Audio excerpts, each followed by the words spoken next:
Hi from sunny Sangudo. This is Dan Oler and just here to share a little bit of an update of what's going on out here with our grass-fed beef program. Actually, that's a misnomer. It's not grass-fed beef that we're raising. We're just raising healthy soil, and these lovely animals just help us to do this.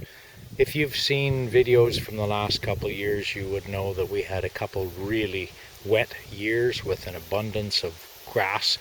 In fact, it ended up that the grass was so wet that the animals just couldn't eat enough of it. There was just so much water in it. This year happens to be much, much different. We have had hardly any rain at all. Conditions are extremely, extremely dry, which makes the pasture management or the soil management far more critical and delicate.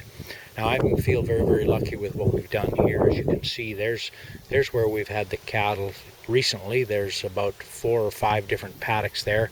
I've just moved them into this new paddock this morning, and you can see there's an abundance of grass. It looks kind of brown and dry, some of it, and yet there's greenness. And yet if you look down, let me see if I can find a place right about there.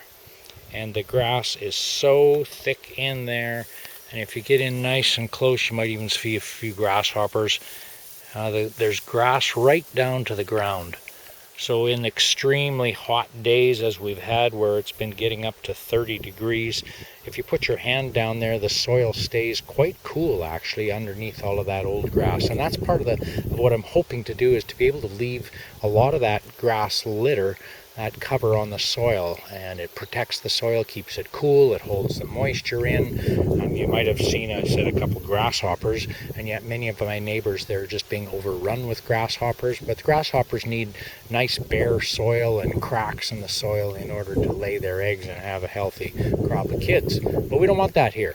So here's what's going on. We got these lovely animals, and they're growing well. They're a little bigger than the ones that we got last year, so there's going to be an abundance of great beef this fall, and it's going to just care for this soil, and we know it's going to be healthy soil for the long term.